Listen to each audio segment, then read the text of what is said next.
Hello बच्चों, मैं doctor Priyanka एक बार फिर से आज आप सबके सामने।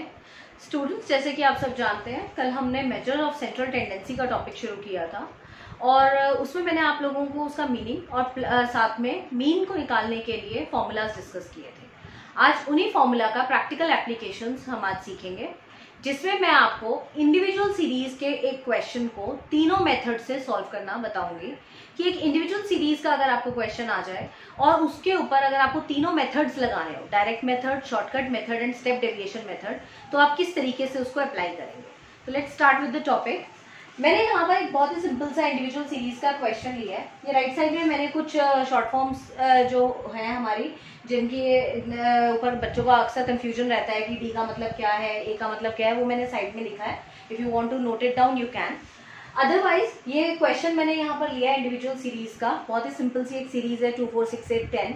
This is called individual series because here no frequency is given. यहाँ पर कोई आपको फ्रीक्वेंसी गिवन नहीं है, कुछ नहीं है, just you are given with the data. आपको 5 वैल्यूज दी हुई हैं, इसको हम एक्स वेरिएबल बोल रहे हैं। We can call it number of students, we can call it weight, height, anything, वो गिवन होगा आपको क्वेश्चन के अंदर। तो ऐसा क्वेश्चन अगर आपको आ जाए तो आपको 1 by 1 तीनों फॉर्मूला की एप्लीकेशन में आज आपको बताने वाली हूँ कि किस तरीके से आप फॉर्मूला को अप्लाई करेंगे। One thing to be kept in mind is that कि you will get same answer with each formula. आप तीनों फॉर्मूला अप्लाई करके देख लीजिए, आपका आंसर सेम आएगा। अगर कहीं आंसर में वेरिएशंस आते हैं then of course your answer is wrong, तो आपको रीचेक करना चाहिए अपने आंसर को। तो let's start with the question. X variable लिया है मैंने 2 4 6 8 10, जिसका मैंने टोटल करके नीचे लिख दिया है 30। इस टोटल को हम कह सकते हैं समेशन ऑफ एक्स। मैंने कल भी आपको बताया था this symbol represent summation, sum of. तो sum of X is 30, simple. Now first apply direct method. सबसे पहले हम आज डायरेक्ट मेथड की बात करते हैं। डायरेक्ट मेथड का फॉर्मूला कल मैंने आप लोगों को बताया था, mean is equal to sum of X upon N. Sum of X upon N का यह मतलब है कि सम लेंगे हम एक्स का और नीचे हम नंबर ऑफ ऑब्जर्वेशन से उसको डिवाइड करेंगे। It's very simple. Sum of X हमारे पास है 30 and number of observation is 5। तो बहुत ही सिंपल और इजी टू कैलकुलेट है, इट्स 6। तो mean is equal to sigma X upon N, that is 6। Now the second method is shortcut method. If we want to apply the shortcut method, or we can call it assume mean method also, we will take the formula A is equal to sigma D upon N, or A is plus summation of D upon N. Now here the new term is A and D. What is A here and what is D here? A is assumed mean. I have written it here also. A is assumed mean. Assumed mean का मतलब real mean नहीं होता है।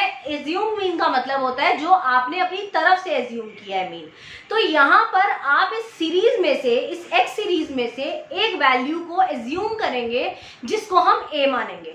वो value in पांचों में से कुछ भी हो सकती है, but for convenience and for simplicity आप बीच की टर्म को ले लीजिए, वो ज्यादा बेटर रहता है। आंसर में कोई डिफरेंस नहीं आएगा अगर आप 2 4 6 8 10 में से कुछ भी ले लेंगे, बट आंसर एक ऑर्डर में रहता है अगर आप बीच की वैल्यू ले लेते हैं। तो मैंने यहाँ पर 6 को a एज्यूम किया है, तो माई a is 6। This is assumed mean, मगर हमें एक्चुअल मीन इस फॉर्मूला से निकालना है। तो देखते हैं कैसे निकलता है। a की जगह तो मैंने वैल्यू रख दी 6, but now what is d? Sum of d चाहिए मुझे। अब सबसे पहले तो पता होना चाहिए d है क्या। d का मतलब होता है deviations. d is here deviations. Deviations निकालने का तरीका है x माइनस a। जो आपकी x सीरीज है उसकी वैल्यूज में से एक एक करके आप a को माइनस करेंगे तो you will get your d। Let's find it out. 2 में से अगर 6 जाता है तो यू विल गेट -4। 4 में से 6 गया -2, 6 में से 6 0, 8 में से 6 2, 10 में से 6 4। This is your d। अब मेरे पास d आ गया, तो d का सम अगर आप करेंगे तो you will get 0। d is equal to 0। तो इसकी भी वैल्यू पुट कर देते हैं। Sum of d is 0 and n is, we know that it is 5। तो anything upon 0 is 0 and 6 plus 0 is 6। Hence our answer is same as before. तो मेरे दोनों आंसर्स करेक्ट है। तो ये था मेरा शॉर्टकट मेथड। यहाँ पर तो बहुत सिंपल सी वैल्यूज है, इस वजह से आपके लिए काफी आसान है, बट अगर ये वैल्यूज बहुत बड़ी आ जाए तो दिस फॉर्मूला विल वर्क। ये फॉर्मूला बहुत अच्छा है ऐसे क्वेश्चंस के लिए जहां पर बड़ी बड़ी वैल्यूज है। Now moving on to step deviation method. Step deviation method is more simpler. Step deviation में क्या होता है, यही डेविएशंस में हम एक स्टेप और फर्दर जाते हैं।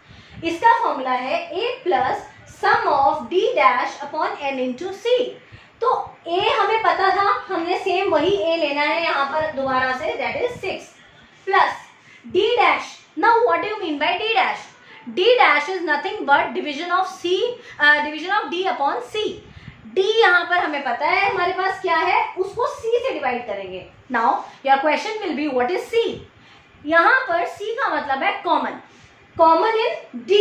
आप यहाँ d की जो दिए हुई है वैल्यूज, इनमें से मुझे बताइए कि ऐसी कौन सी वैल्यू है हाईएस्ट जो इन सबको कट कर रही है, या आप कह सकते हैं highest common value, that is 2।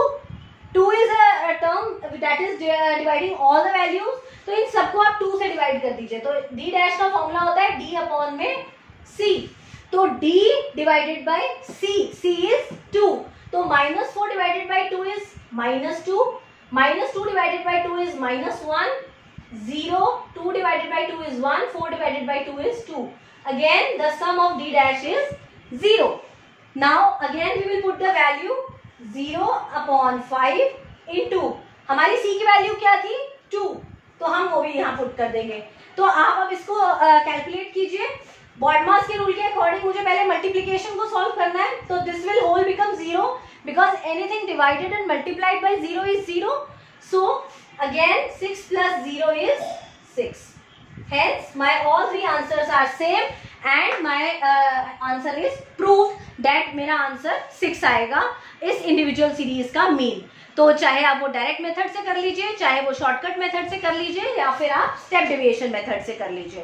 तो this is the process of calculating mean by individual series. By discrete series we will go on in our next video. Till then you can subscribe my channel and like my video. Thank you.